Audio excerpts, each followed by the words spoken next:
Welcome to yet another episode of Growing Out Loud. Drum rolls, please.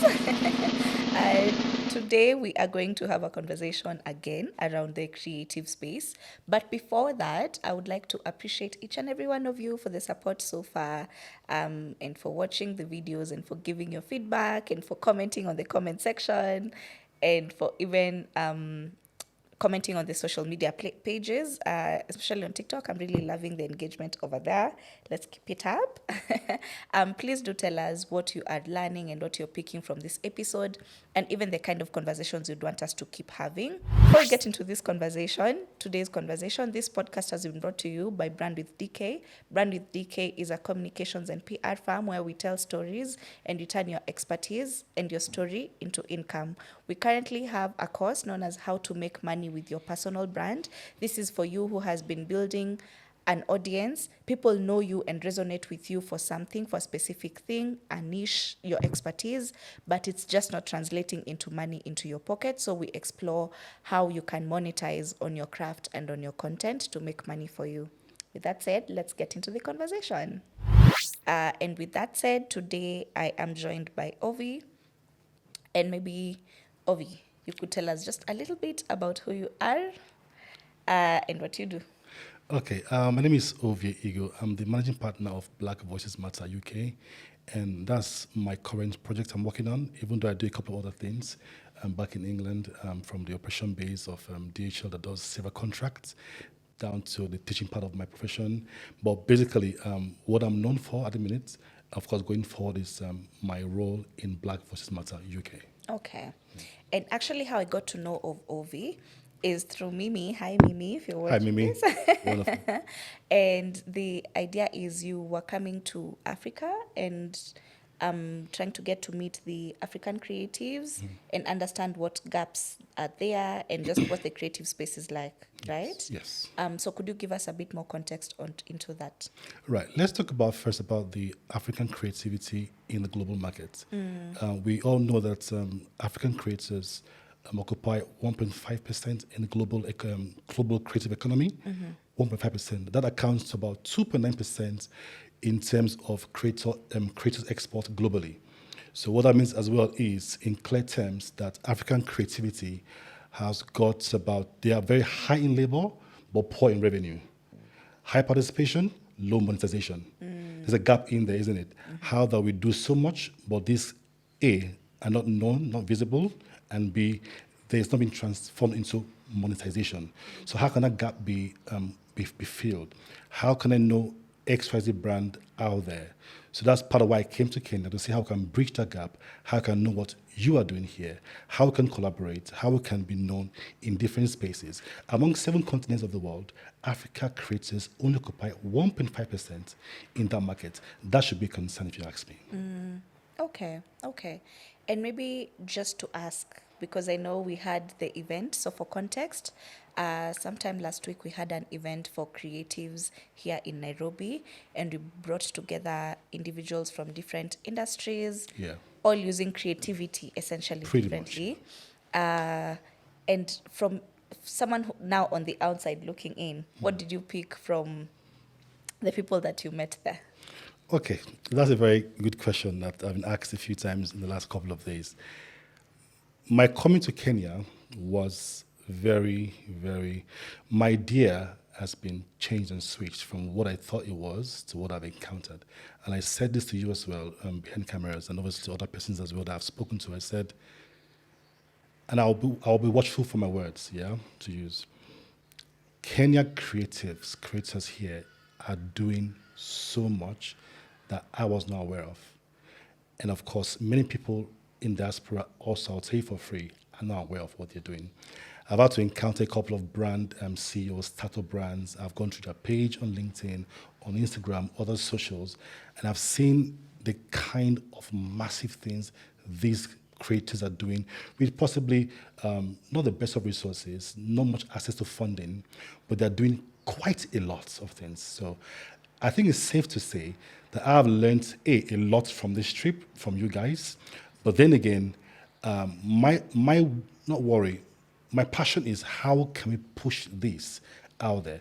So I've seen that a lot of Kenya creators here are doing absolutely well in their own spaces in different ways, doing so much. I've encountered creators a few places around the world, around the African nations. I will tell you for free, what I've seen in Kenya in the last few days is absolutely fantastic and phenomenal. I must say to you for free. However, and I've had these arguments in the last few days, I'm not sure where the creators here are in terms of collaboration outside this space. I'm not sure how much of it they desire that at all. I'm not sure what they want from that space as well. Are they comfortable what they're doing within the Kenyan market? Possibly, I'm not sure. The gentleman that was here before me spoke about Kenya community in diaspora, which is true, okay? And I've said to someone yesterday, I said, in your area of crowd, whatever you're doing, have you gone to check about who are some Kenyan communities across the globe that are doing so well? How can we meet with them? How can we engage them? How can we put my craft to the face of the global market? You talk about a singer or singers here in Kenya that have their song being played overseas in clubs, in pubs, in vehicles, in radio stations. So as a creative in Kenya, my question is, take for an example, a podcaster. Have you done a research of, in this field of whatever I'm talking about, who do I have abroad in that global space? Have it on your portfolio, 1, 2, 3, 10, 20 of them. Have you made the contact to these people? Have you sent DMs? Have you sent emails? Have you asked the questions? What is the worst? You might have a response to say, no, I'm not interested. Or you might hear, let's have a conversation. Or you might even have a blank no. However, have you tried? So I want to say for a fact that can Kenya creators dare to take some sort of step of faith, push it a bit further, further down? What is the worst that you will get? Is a no, right? Or a no response. But what if you have a response, really? So I see that, in my opinion, the gap I am seeing, and I want to be wrong, I think I'm wrong, I'm hoping I'm wrong, is that the hunger to push it further is not really, we're not hungry yet for more, if that makes sense. We're not hungry for more. He talked about also mentorship as well. Who do you have as a mentor in your area of profession? How have you contacted that brand, that person? Just do these things, really. Because whatever we're doing, are you looking at global, local, international? Again, depends on you. We all have different visions, different like for me, what we do in BVM is 3S: structure, strategy, and systems, really. And this also go into the international space. So my being here today in Kenya this week is to ask and dare Kenya to do more. Go out there, push for it. Okay. And so that's what you would say, the fact that you feel we are not collaborating as much with people abroad, is that what you would say has disappointed you the most about the African creative? No. So the word is not disappointment. Hell no. That's not the word at all, in all due respect. No, hell no. I'm just saying that with what I've seen happen here, I would want to see more of your job, your work happening out there in the global markets. Yes. And if I've picked this correctly, one of the best ways to get our content and our work out there is by collaborating with the Kenyan diasporas, for Kenyans, for example. Yes. With the Kenyan diasporans abroad. Yes. That's an easy point of entry. Exactly, yes. And then move from there. Exactly. Yes. What other ways can we do that? Now, also, you can also go outside the Kenya diaspora. You can go into Instagram, for example, social media, for example. Yes. Whatever you're doing, a singer, for example, that have black people out there. Let's be honest. We're black here, we're black, right? The black markets overseas. I mean, media right now is all over the place. Yes. Yeah. How many people do you have in your portfolio, in your pocket list, in your friends list that you think can buy into what you are doing? So hit them up, email, call them, text them, DM them, dare to push it, write the email, write the contact, write the letters. So don't limit yourself to just the Kenyans in diaspora, but to every black brands overseas. Okay. Every black brand, yes. Okay. Now, let me take you back a little to exactly what Black Voices Matter is. Okay. So what do you do over at Black Voices Matter? Right. So Black Voices Matter is into two spectrum. One is the part of being abroad, how we know, and we know that black people do a lot, but are not really heard. Black creators come overseas, and we see their dream literally die. All right. They put in so much. The system is built in such a way that it doesn't support black creativity overseas or in England, pretty much, yeah, for whatever reason. I don't go into that detail really. So our role is to see how we can amplify their voices. We can amplify storytelling of Black creators. We can amplify Black crafts, and we can speak against, obviously, racism, against discrimination, highly, yeah. How we can promote Black excellence overseas, and how we can stop. Recently, we know recently, we had a lot of Black women in London that were killed, put in water, and all of that. Yeah. And what the system, and I dare to say that as UK is organized, there are cameras everywhere in England, everywhere literally, that if you drive out of a lane, camera picks you. You assault someone, camera picks you. But Black women will be hijacked, kidnapped, killed, put in water. Not the camera will catch that whole act. That was not a 1 second activity. That took a while. But obviously, at this point, nobody is saying much about it. Why? It's Black women, really. Yeah. Do we go into healthcare sector in England? How many Black women are left on the queue for a long time to see a GP? Do we go into Black kids and the rate of arrests within Black children as against the other color? Do we go into education space? Do we go to teachers, into nurses? It's a whole lot. Yeah. So BVM has come to bridge that gap to see how we can amplify the voices of these Black people. Now, just so you're aware, whatever we're doing today in Black Voices Matter, other people are doing, I believe, to support Black creativity, Black people, Black voices. We are just doing our own quota to support the same vision. It's not competition. It's not trying to compete with anyone. It's that we are all together to promote one cause. Let Black people be heard. There should be more representation in the police force, in the healthcare, in education, in the business space, among entrepreneurs, among creators in the Western world. That is one. Coming back to Africa, BVM is trying to create that safe space for how Black people, Black creators here in African nations can also have their crafts be known and shared abroad. How they can have their crafts, do a lot of collaboration abroad. Because tell you what, there's a lot more we can do together from this part of the world and that part of the world, coming together to form a synergy, right? So that's part of why what we're doing. Two things, over there abroad and back in the African space, to see how we can collaborate between us out there and Black folks down here. Yeah, it's fascinating because what I'm picking from this conversation is collaboration. The Pretty only way much, you can yeah. go far is by choosing to collaborate. I agree with you 100%. Okay. And now, can you probably give us an example of creatives who have, because for us the challenge that we have is we produce really good work, right? But it feels like we lack the exposure. Not a lot of people know about the work that we do. And even when they do, the money is somehow not coming back into our pockets. Right. And that is the biggest challenge that most creatives in Africa have. So in the event that we get access to said money, how do you... To what? To money. Right, yep. To money. Because at the end of the day, we are creating and because we want money in our pockets. Obviously. So in the event we get money in our pockets, how does that change the trajectory of the African creative? Okay, taking back to what I said at the start of this talk show, I said Africa, we are high, very rich in labor, but very poor in revenue. High participation, low monetization. Exactly. Which is a big concern. Yeah. Okay, if I get a question very well as well, one of the things I want to say as well here, I've said it before a million times in this last few years I've been in Kenya, is the role of marketing, the role of PR, the role of taking our job out there.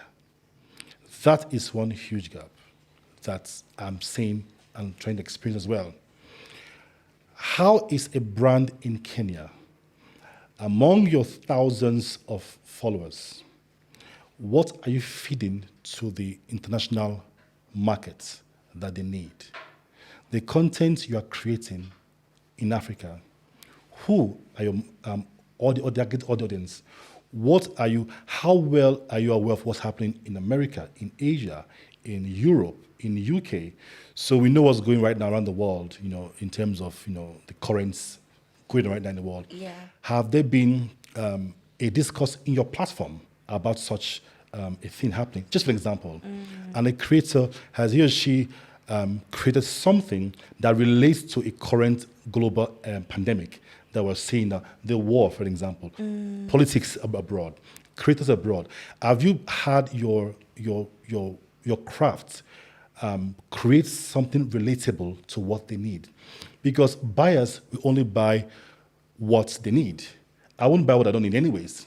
So whilst we are talking about collaboration, however, is your work relatable within the international space?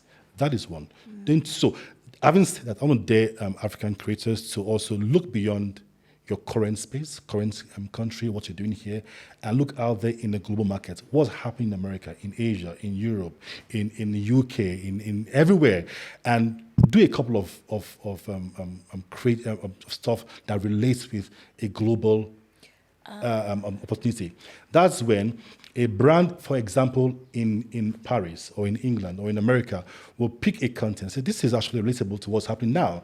Even though he's in Kenya, she's in Ghana, but it's relatable. And they might see the need to collaborate. Number two, how have you amplified and marketed your crafts?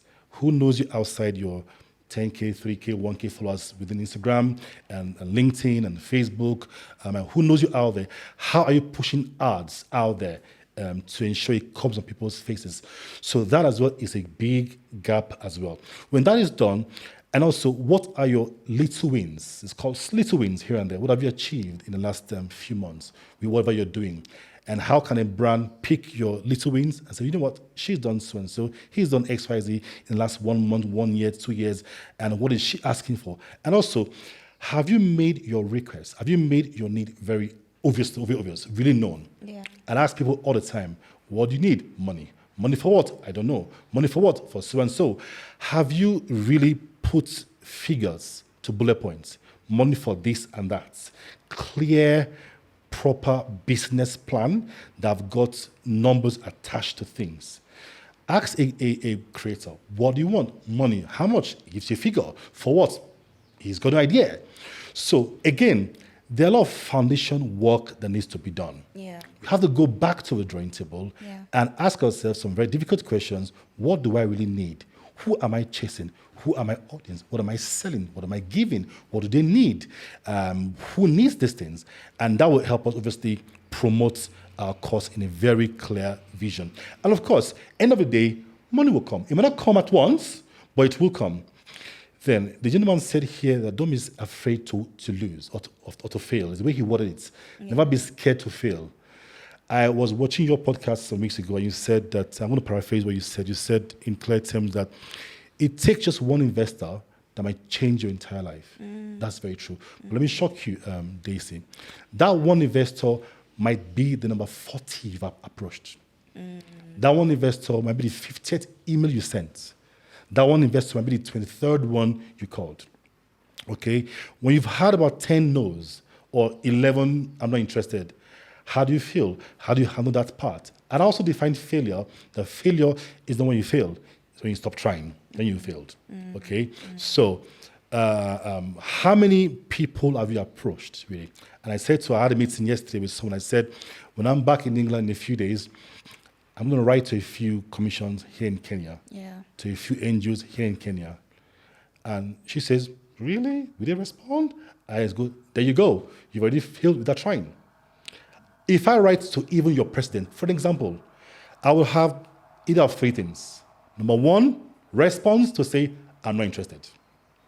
Or no response, right? Blank email, nothing came back. Or response, let's have a conversation. Yeah. Either of three.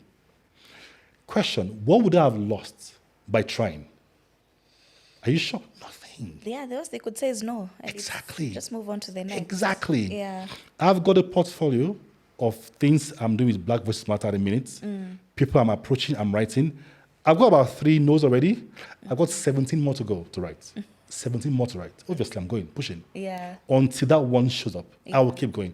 So again, I'm daring every creator in Kenya, in Africa, to keep chasing. Never be scared of a no. That one investor is not as far as you think, but keep pushing. So what I'm picking again is the need to do the hard work. You know, because it's easy for you to sit and say, hey, there's no opportunities. We don't have money. No one is looking at the African creator. But the question is, have you reached out to them and they said no to you? And again, like you said, we fail ourselves by just thinking, oh, they'll say no to me before we even try. There you go. You know? There you go.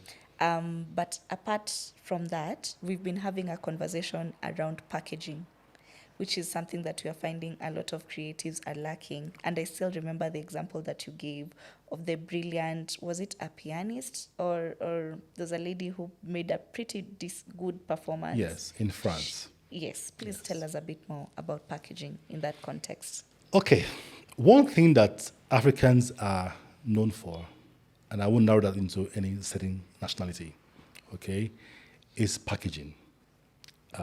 Packaging cannot be overemphasized. With the kind of job that we do, you must first look the path, talk the path, act the path. You don't have to be living in America or in England or somewhere in Asia to know some events that happens in America. And you literally quote the venue, what's going on there, you're doing your research and stuff. Let's bring that down to practical terms.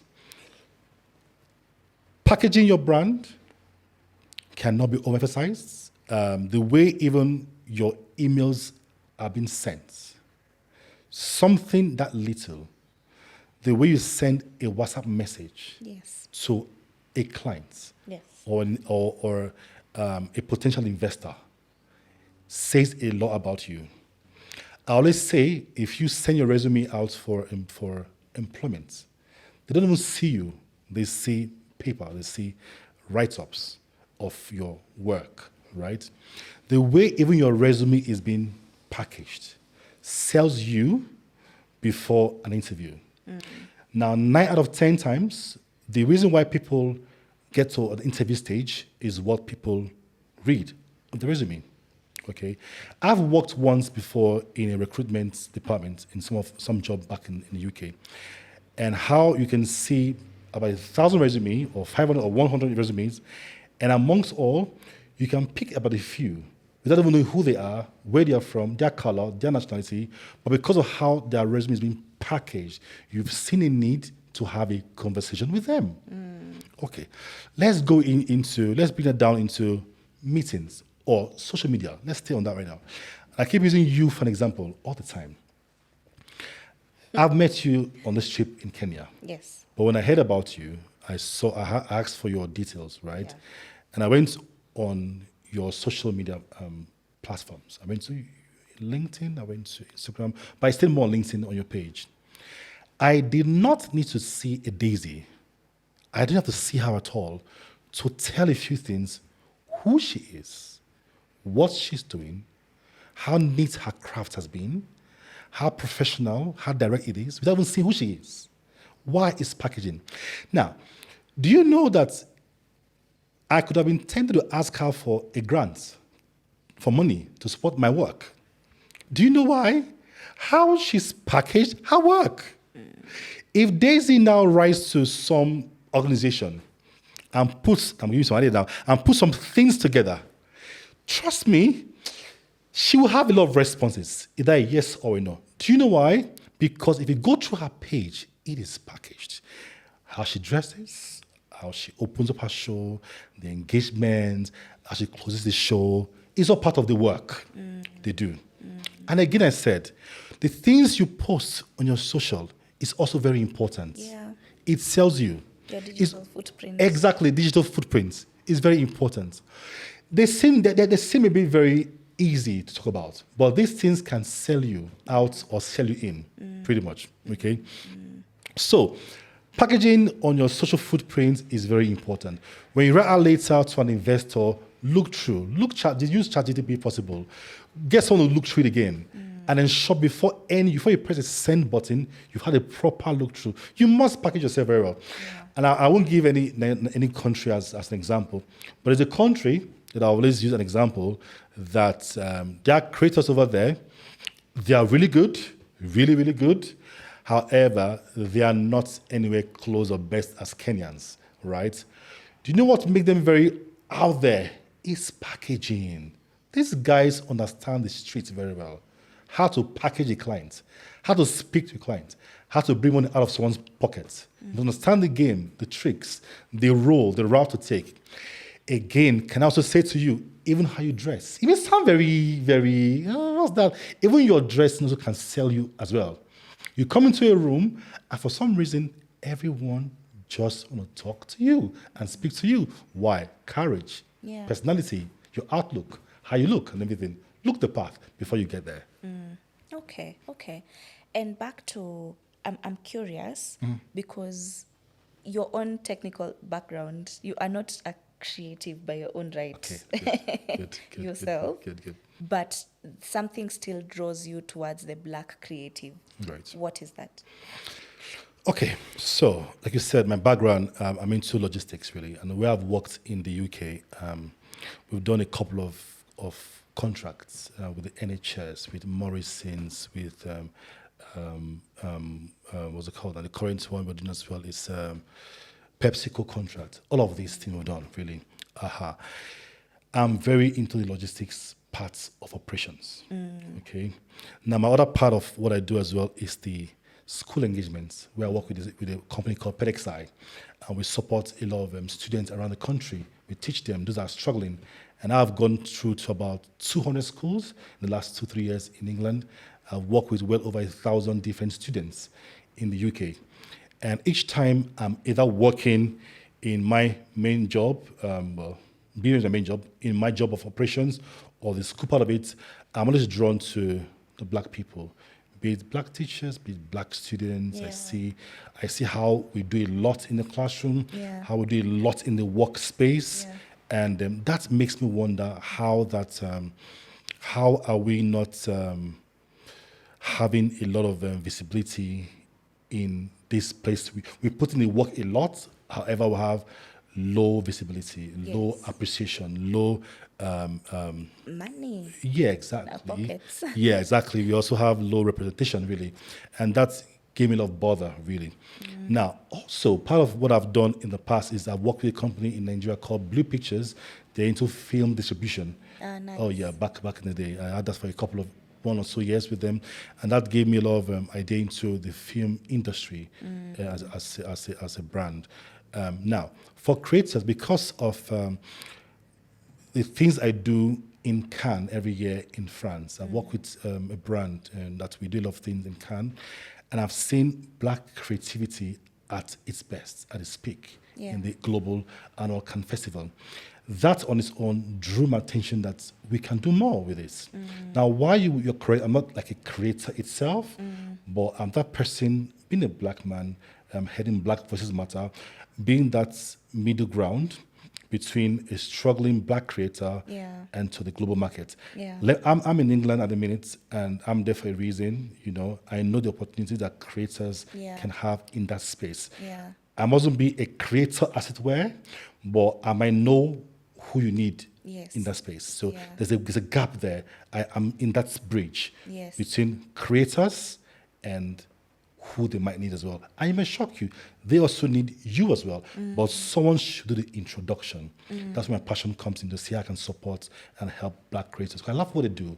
I mean, the creative industry is doing so much globally, a lot globally, right? And I think that as a black person heading Black Voices Matter, I can be that person that will be at the middle to bring these creators here to who they might need, also bring them to what they might need here, like a bridge builder, if that makes sense. Yeah. And let me ask, from your perspective, having seen the work that creatives are doing and all, why do you think it is that we're not actually getting paid? Say again in a different way. Okay. So we have good visibility, right? You said you looked at my page and you'd think Daisy would give you a grant to support your work. Yeah. Well, the Wish you reality will anyway. is, So. when I grow up soon. So you would think that the money should match the effort. Right. Is it that we lack ecosystems to support this?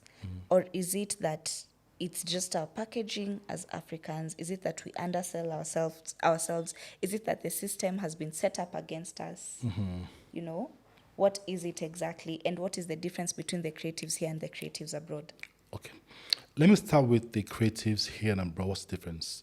There are a couple of them. I'll just tell you one or two. One is access to funding. Okay. Again, abroad. Okay.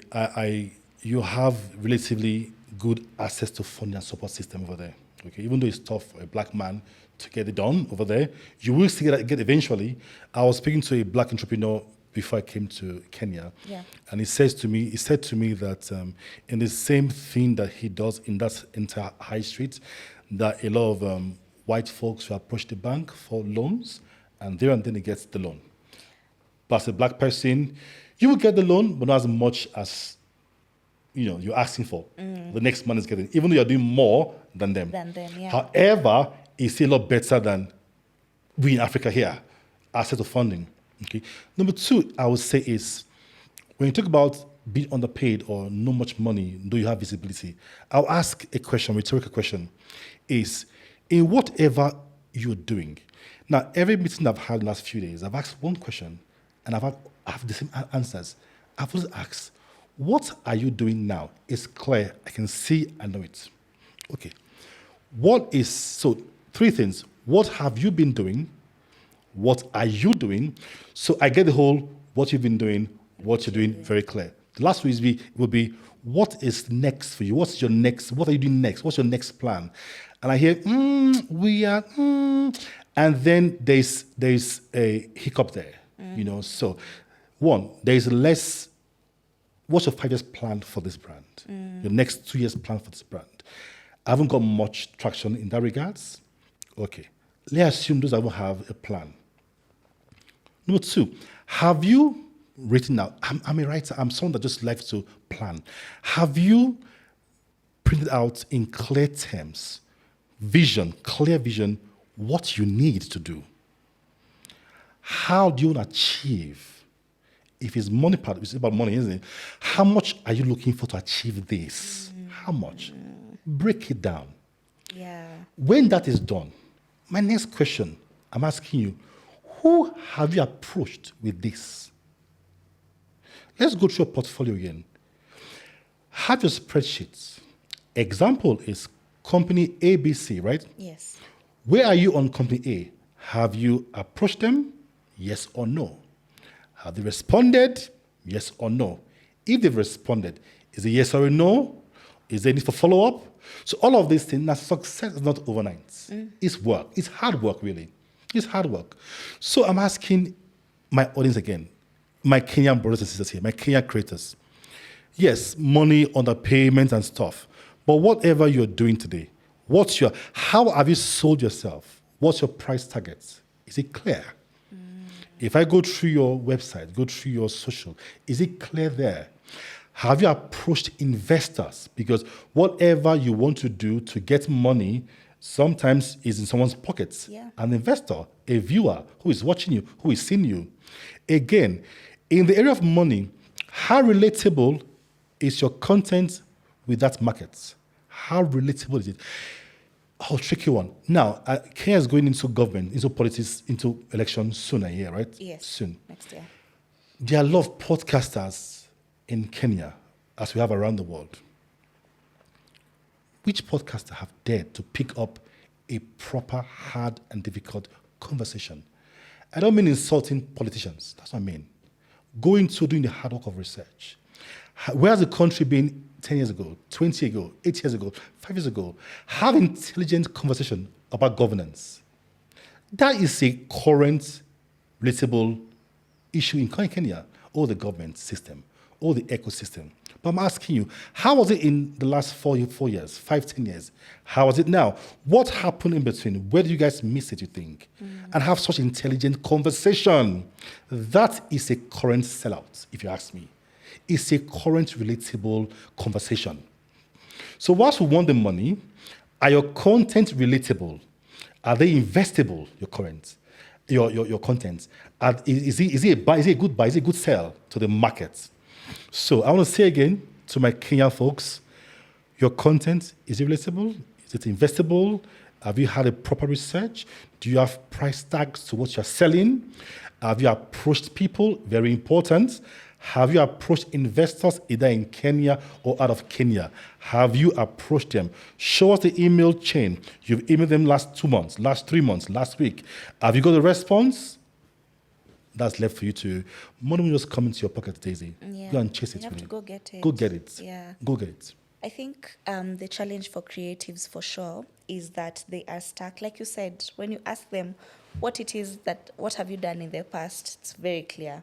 What are you doing currently? It's very clear. Right. What are you doing? What are you looking to do? There you go.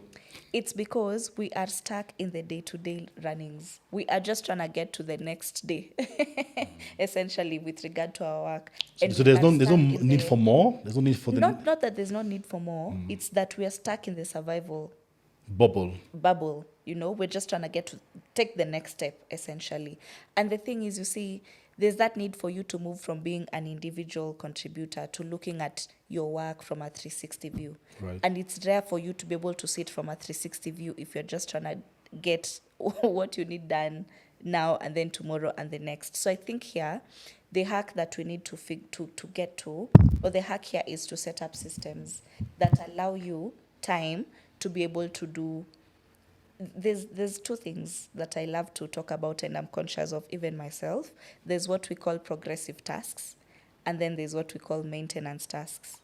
So progressive maintenance tasks just ensure that the status quo remains the same, Like in our context, as a creative, maintenance tasks could be, putting out that video, ensuring that the video has been well edited, just ensuring that a podcast has gone up every week, for example. That's a maintenance task. A progressive task on the other front is now pitching to investors, going out of your way to collaborate with fellow creatives in the industry. So the thing is, and our challenge remains, because now you see, if we focus on the progressive tasks, one of it could be mapping out your strategy for the year and figuring out where you want to be in 2 years' time, right? That's a progressive task, because once you get that in check, then you are going to the next, it guarantees that you'll get to the next step. Yep. As opposed to focusing on just the maintenance tasks. So we need to set our systems, and these systems could just be as easy as saying, every day I'm dedicating just an hour to writing a proposal. I'm going to send out a proposal, one a day, every day, and let's see where that goes. So that's 1 hour of doing the progressive tasks, and then now figure out the maintenance tasks after that. I think once we hack that, we are definitely going to get to 100%. the next. We're going to get the next level. Can we talk about the role of mentorship as well? Mentorship? Yes. There you go.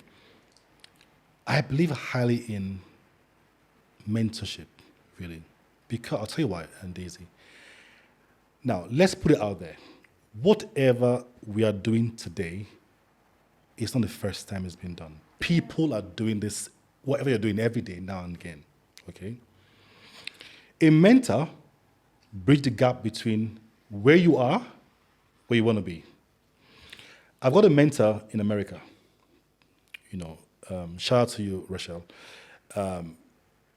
Rachel, every now and again, will put me in for a call and run through what I've done between last week and this week. Wow. So each time I'm on a call with Rachel, she's in Atlanta, I'm under pressure. What have I not done in the last 1 week? She wants to hear something new, results. A mentor will put you under some good pressure, pushes you. A mentor knows what you're going through. He or she has been there before, okay? And also, as a mentee, be open for honest feedback. Sometimes it won't be a fair feedback. You won't like the feedback. They will crush your ego a lot of times sometimes, really. But then that's how you grow, really. A mentor knows where you are going to, who you want to see. And they may know who knows who you want to see. So whilst people are busy emailing this and that, which is good, calling, texting, a mentor knows who to call 1, 2, 3 to get to the man you need to see. I'm not sure how it is in Kenya or in Africa space that much, but I'm hoping that most creators have got mentors. If I want to be an aspiring politician, for an example, you can tell who will be more in my phone contact list. Politicians. Yeah, that have been there before. A medical doctor I'm sure has more of doctors in his friend lists. Question one, in your field of expertise, how many people do you have as friends you hang out with in that industry? Either as friends or mentors. If you're an actor in the movie industry, how many spaces do you find yourself every now and again in that same space? Either as a mentor or as colleagues. These things may seem very easy to talk about, but they're not doable. People aren't doing them that much, Yeah. like we think. Yeah. And these sometimes impose self-limitation on our crafts. So mentorship is key. Relationship as well is key within the industry that you're at. Now, do not go into that to compete with them. It's to collaborate with them. But above all, I will say again and again, if you're an actor, movie producer, a podcaster, do you have who you report to every now and again? Who is checking your work? Who is editing your work? Who is telling you the wicked feedbacks back and forth? Who is pushing you to succeed? Do you have someone? If you don't, you might want to consider that as well, to have a mentor. Because your dreams, your goals, your plans. I've got a major task of us I will talk about at some point this year in London. Yes. You cannot emphasize the role of mentorship to push such tasks. Again, I'm a very hungry man in terms of success. I'm very hungry. I'm not comfortable at all. There's more. And it takes a lot to leave UK to Kenya to do meet and greet. I don't know anyone here. That is some guts you must have. Yeah, There you go. sure. That's guts there.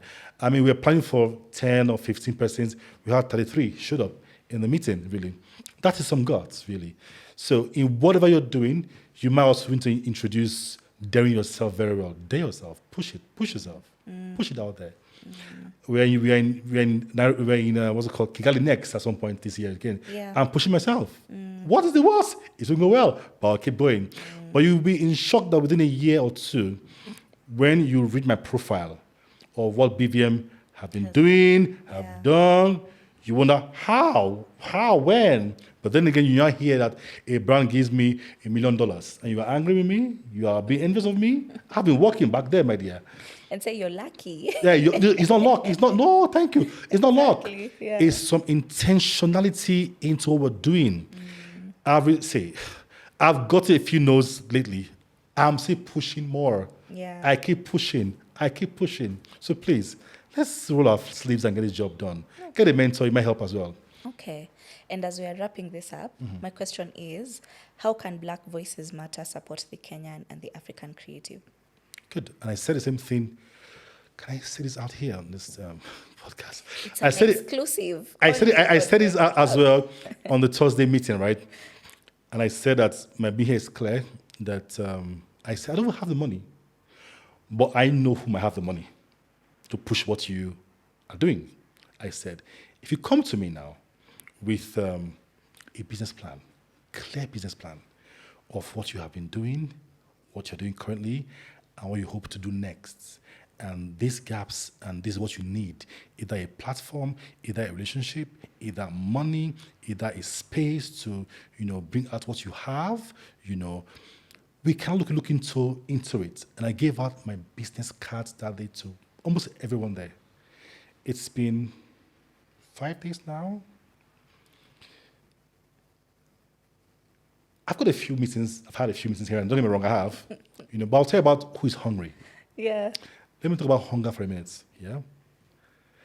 I was in a meeting last year or last 2 years in my country. I won't call his name, but my country. I was there. Nigeria. I was there, and we had a little cohort of people talk about a few things. And I said, you know what? I would get back to UK, get a few things together, and so pull a few strings here and there. Do you know that from that day, about 2 p.m.-ish, we left the meeting, to 9 p.m., I'm at the hotel, 9 p.m. thereabouts. Daisy, I had received about 11 proposals. Are you kidding me? No, be playing there. 11. Clear proposals of what they want, how to achieve it, what they can do with it. Those that want to meet someone, those that want money, those that want relationship, those that want a platform, those that want someone's number, why they want the number 4, what they want, about 11 in less than a few hours. Daisy, it's been 5 days now. I've got a few WhatsApp here and there, let's meet and talk and have a chat.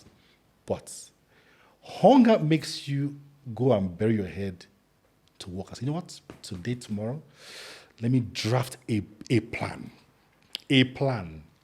Yeah. I was none so far. Plus, what's the worst that could happen? Is it no, right? But none has happened so far. Daisy, I was in a meeting with my mentor. Oh, she asked me a lovely question. How much do you need to have BVM's kickoff in October? Give me in dollars. Oh, I wasn't playing. I gave her a figure on that call there and then. Oh, for what and for what? I said, hold on, please. Open my laptop on that call. Venue, this, speakers, this, logistics for this, so and so for this, hotel for this, brands for this, VIPs for this, everything. And she goes, were you prepared? I said, of course, it's here. It's here. Of course, I'm ready. On that call, I emailed her the copy there and then. Let's look into it. Preparation. It's been 4 days, which is okay. Again, people are just be quiet. This is a bit exclusive, right? You should go out there, maybe. It's a bit exclusive. No, really. no. But I'm talking about about hunger, what you want. Are you hungry enough to get to the next level? Or are you just talking about it? How hungry are you? How desperate are you to get to the next level?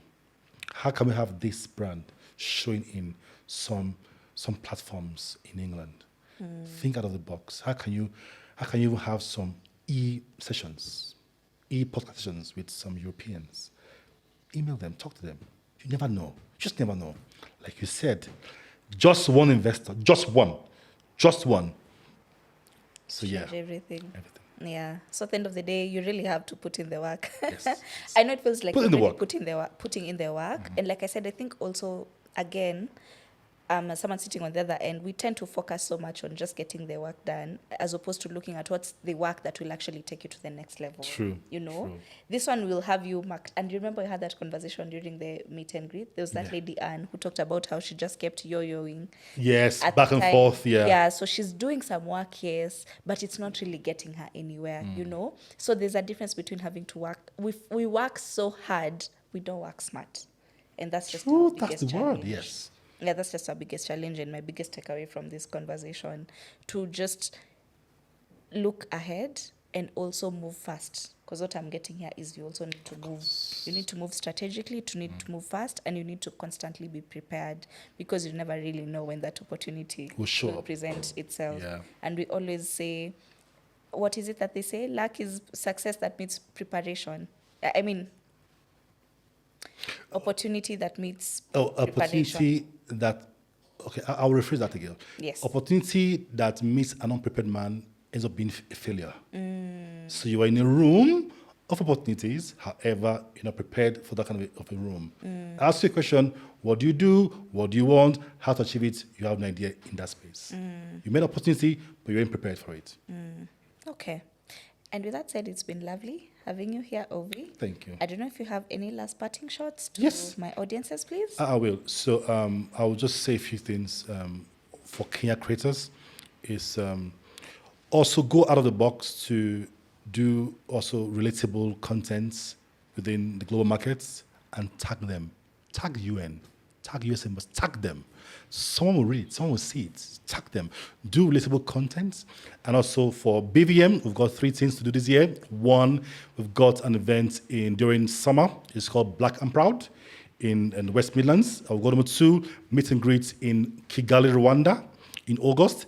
And also we have our brand kickoff in London, October this year. Go to our website for more information as we journey through what's next for us. Okay. Thank you, Ovie. Thank you, Daisy. Yes, for coming on my set Thank you and so for the amazing words of wisdom and for the opportunity that you have shared with my audiences. You say this is why you need to watch the podcast up until the end. Because now if you would not have stayed up until now, you'd not know what to do if you're trying to get an investor in your Your craft. in your craft. But with that said, thank you for staying up until the end. Please let us know, do we agree with what Ovie has to say? And just from, this has been his perspective, just from hanging around creators within the past few days. What gaps are there that you have on a day-to-day basis, and also, okay, for you, what's your next level? Let's see. He might actually be looking at the comment section to see that one person I that he's will. looking to support. I will. So maybe it's a good idea for you to have that in writing, what it is that you're looking to do next, and you just never know where that opportunity will find you. And with that said, this has been a lovely conversation. Thank you for staying tuned. Remember to like and subscribe to our YouTube channel and to follow us across other social media platforms. This has been Growing Out Loud, and I'll see you on the next episode. Bye.